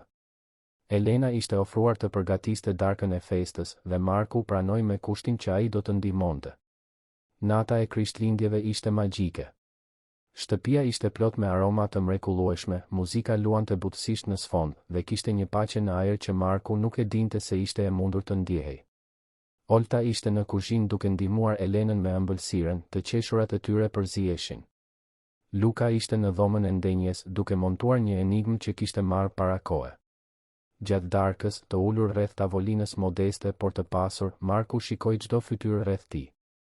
Olta, tani 16 vjeçe, nuk ishte më vajza e mbyllur dhe e trembur e mëparshme. Ajo po lulëzonte, duke bërë plane për të ardhmen, duke folur për universitetin. Luka, 9 vjeç, ishte energji dhe gëzim i pastër, pa hijet që zakonisht banonin sytë e tij. Dhe Elena. Marku e shikoi, ulur pranë tij, duke shërbyer ushqim për Lukën me atë buzëqeshje të dashur që ishte bërë aq familjare. Ajo kishte hyrë në jetën e tyre si një e panjohur, një fqinje e dobishme. Por tani ishte e pamundur të imagjinohej jeta pa të. Ishte pas darkës, kur fëmijët ishin të shpërqendruar me dhuratat, që Marku më në fund gjeti kurajen të bënte atë që kishte planifikuar prej javësh. I kërkoi Elenës të dilte për një shëtitje me të, vetëm të dy. Ecën në obor nën qiellin me yje, ajri i freskët i natës i mbështillte. Marku ishte nervoz, duart i djersiteshin pavarësisht të ftohtit. Elena vuri re tensionin e tij dhe pyeti nëse gjithçka ishte mirë. Marku ndaloi se ecuri, u kthye për t'u përballur me të. Drita e hënës ndriçonte fytyrën e Elenës dhe ai mendoi sa budalla kishte qenë që kishte rezistuar për aq kohë. Mori frym thellë dhe filloi të fliste. Ai tha se kishte kaluar vite duke besuar se nuk meritonte gjëra të mira, se roli i tij ishte thjesht të punonte dhe të mbronte fëmijët e tij. Se pas Fionës kishte ndërtuar mure aq të larta sa mendonte se askush nuk do të mund t'i ngjitej. Por Elena kishte bërë pikërisht këtë, jo duke u ngjitur me forcë, por duke pritur me durim derisa ai vetë hapi derën. Marku vazhdoi, zëri i tij i dridhur nga emocioni.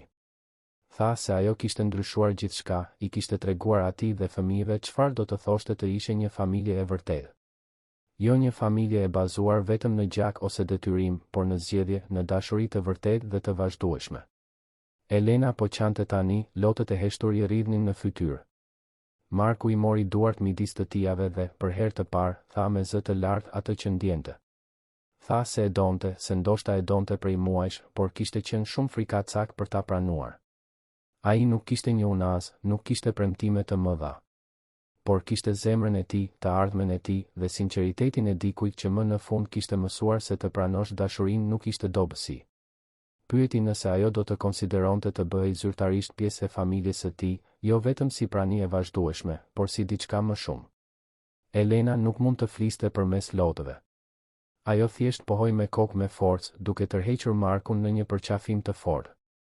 Ata qëndruan kështu për minuta të gjata, të përqafuar në yje, duke e lejuar veten më në fund të ndjenin plotësinë e asaj që ndanin. Kur u kthyen brenda, fëmijët menjëherë vënë re se diçka kishte ndryshuar. Olta shikoi midis të dyve dhe buzëqeshi, atë buzëqeshje të mençur që ajo kishte zhvilluar. Luka, më direkt si gjithmonë, pyeti nëse Elena do të jetonte me ta tani. Elena dhe Marku shikuan njëri tjetrin dhe qeshën.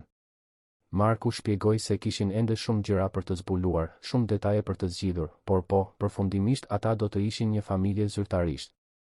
Luka festoi me zhurmë dhe madje Olta duke i vërtet e lumtur. Atë natë, pasi fëmijët flinin të raskapitur nga kaq shumë Krishtlindje, Marku dhe Elena mbetën në veranë. Ajo kishte veshur xhaketën e tij dhe ata ndanin një batanie ndërsa vëzhgonin qiellin. Elena më në fund tregoi më shumë për vendimin e saj për të lënë jetën e mëparshme. Shpjegoi se ishte rritur në një botë ku gjithçka ishte rreth pamjeve dhe statusit, ku parat diktonin marrëdhëniet. Martesa e saj kishte qenë pjesë e kësaj, një bashkim që kishte kuptim në letër por që e mbyte. Kur më në fund gjeti kurajën të largohej, ajo vuri re se nuk donte më asgjë nga ajo jetë. Shiti pjesën e saj të pronave të familjes, mori vetëm aq sa për të jetuar rehat por modestisht dhe iku. Arriti në atë copë të vogël fshati duke kërkuar paqe dhe gjeti shumë më shumë. Ajo tha se gjetja e Markut dhe fëmijëve kishte qenë një dhuratë e papritur. Se të kishte mundësinë të ishte pjesë e diçka e reale, e një familjeje të ndërtuar mbi dashuri dhe jo mbi detyrim, ishte gjithçka që ajo kishte dëshiruar pa e ditur. Marku dëgjoi duke i mbajtur dorën, i mahnitur se si historitë e tyre ndërthureshin në mënyrë perfekte. Dy të mbijetuar të marrëdhënieve të dështuara, të dy të lënduar por jo të shkatëruar, duke gjetur forcë te njëri tjetri dhe duke ndërtuar diçka të re. Muajt në vijim ishin plot përshtatje dhe zbulime. Elena filloi të kalonte më shumë kohë në shtëpinë e tyre, duke sjellë gjërat e saj gradualisht.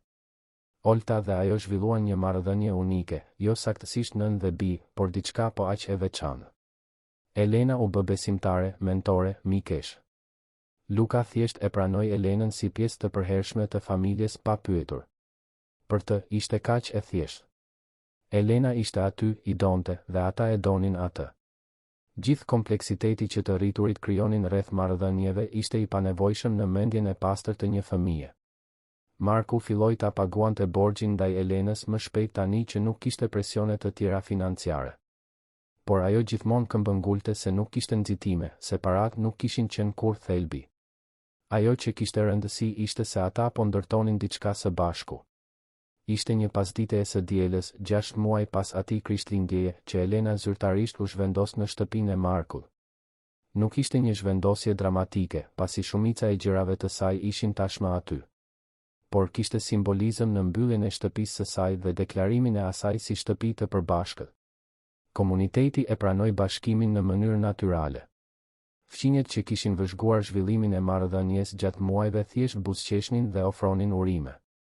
Disa nga zonjat më të vjetra bënin shaka se e kishin parashikuar që në fillim. Olta po përgatitej për provimet e pranimit në universitet. Elena e ndihmonte me studimet dhe Marku i ofronte mbështetje emocionale. Vajza kishte ëndra të mëdha, donte të studionte mjekësi, e frymëzuar ndoshta nga vetë përvojat e saj me shëndetin. Marku e dinte se do të ishte e vështirë financiarisht, por ishte i vendosur të gjente një mënyrë.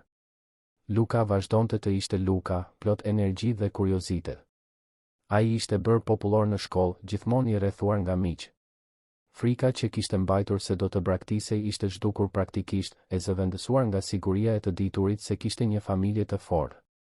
Marku i shihte këto ndryshime dhe ndihej i bekuar. Mendoi se sa ndryshe mund të kishte qenë gjithçka nëse ai do të kishte refuzuar ndihmën në fillim, nëse do ta kishte mbajtur Elenën në distancë nga krenaria apo frika.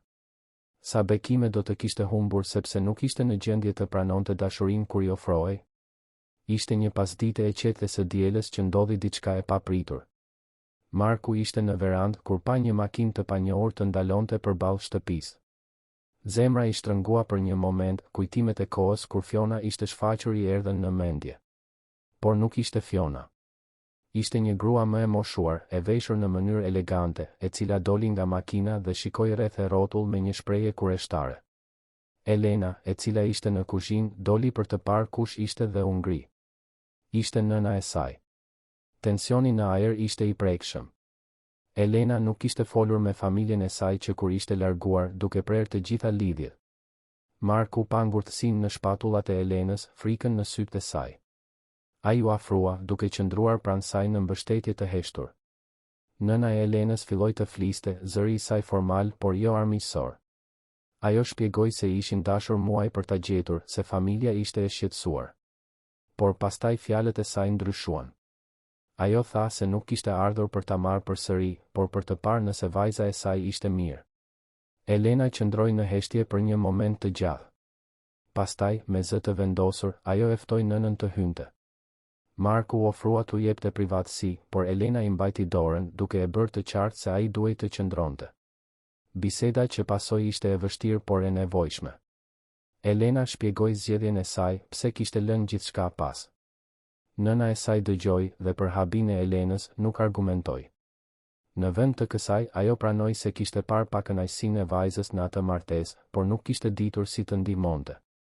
Nëna e Elenës takoi fëmijët, pa shtëpinë modeste por plot dashuri. Marku vëzhgoi ndërsa ajo vlerësonte gjithçka me sy me përvojë, qartazi duke krahasuar me botën që Elena kishte lënë pas. Kur më në fund u largua, ajo e përqafoi vajzën dhe tha se dukej e lumtur, vërtet e lumtur, dhe se kjo ishte gjithçka që një nën mund të dëshironte.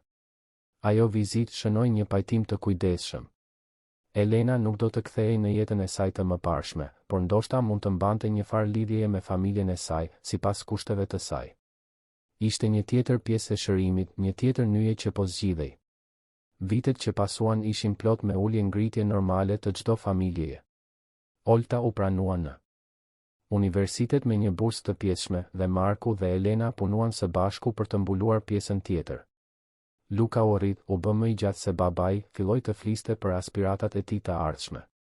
Marku nuk pushoi kurrë së çuditur nga fati që kishte pasur.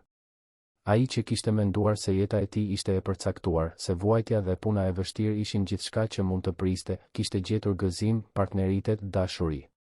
Elena kishte hyrë në jetën e tij si një stujë e butë, duke riorganizuar gjithçka në mënyra që ai nuk i kishte imagjinuar kurrë të mundshme. Një natë, shumë vite pas atij krishtlindjeje të parë së bashku, Marku dhe Elena ishin në verandë. Flokët e tyre kishin disa fije të bardha tani, duart e tyre tregonin shenja të viteve të punës. Por zemrat e tyre ishin më të lehta se kurrë. Ata flisnin për të ardhmen, për planet e Oltës për të specializuar, për interesin e Lukës në arkitekturë. Flisnin për të udhëtuar një ditë, për të kultivuar një kopsht më të madh, për të gjitha gjërat e vogla që e bëjnë një jetë të plotë. Marku shikoi Elenën, partneren e tij, shoqen e tij të jetës, dhe tha se nëse do të mund të kthehej pas në kohë, nuk do të ndryshonte asgjë. Çdo vështirësi, çdo moment dhimbjeje, kishte qenë i nevojshëm për t'i sjellë ata deri aty. Elena ra dakord duke i shtrënguar dorën. Ata kishin ndërtuar diçka të bukur së bashku. Jo perfekte, jo pa sfida, por reale dhe të qëndrueshme. Një familje e zgjedhur, e farkëtuar jo në gjak por në dashuri, durim dhe kurajën për të hapur zemrën edhe pasi ishte thyrë. Dhe ndërsa yjet shkëlqenin mbi ta, Marku e lejoi veten të ndjente mirënjohje të plotë. Për shtëpinë që kishin ndërtuar, për fëmijët që kishin rritur së bashku, për gruan pranë tij që kishte ndryshuar gjithçka. Për komunitetin që i mbështeste, për miqtë që kishin bërë, për gëzimet e vogla të përditshme që mbushnin ditët e tyre. Jeta nuk ishte bërë perfekte kur Elena hyri në të. Kishte ende fatura për të paguar, shqetësime për të ardhmen, sfidat normale të çdo familjeje. Por tani ai përballej me gjithë këtë me një partnere pranë, me dashuri që mbështeste çdo hap. Dhe ndoshta kjo ishte ajo që lumturia në të vërtetë nënkuptonte. Jo mungesa e vështirësive, por prania e dashurisë për t'i kaluar ato. Jo përsosmëria, por pranimi.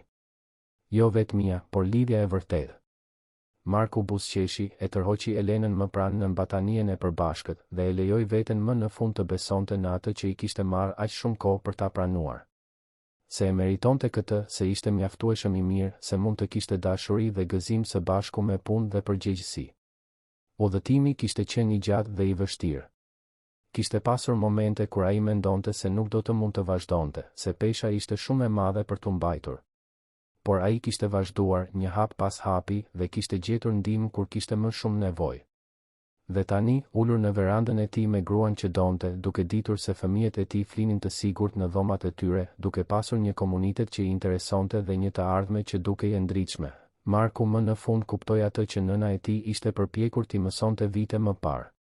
Forca nuk vinte nga mbajtja e gjithçkaje vetëm. Forca vinte nga të diturit kur të kërkosh ndihmë, nga pranimi i dashurisë kur ofrohej, nga ndërtimi i lidhjeve që të mbështesin në momentet e vështira. Forca ishte vulnerabilitet, ishte hapje, ishte kuraja për të provuar përsëri edhe pas dështimit. Dhe me këtë kuptim të ankoruar më në fund në zemrën e tij, Marku shikoi të ardhmen jo me frikë, por me shpresë. Sepse tani ai e dinte se pavarësisht çfarë do të vinte, ai nuk do të ishte vetëm. Kishte Elenën, kishte fëmijët e tij, kishte një familje të zgjedhur që ishte më e fortë se çdo stuj. Dhe kjo, Marku e kuptoi ndërsa yjet shkëlqenin sipër, ishte gjithçka që vërtet kishte rëndësi. Fundi i historisë. Të dashur dëgjues, shpresojmë që historia e Markut, Elenës, Oltës dhe Lukës t'ju ketë prekur zemrat. Ky udhëtim rreth familjes, kapërcimit dhe kurajes për të pranuar dashurinë na kujton se askush nuk ka nevojë t'i mbajë barët e tij vetëm.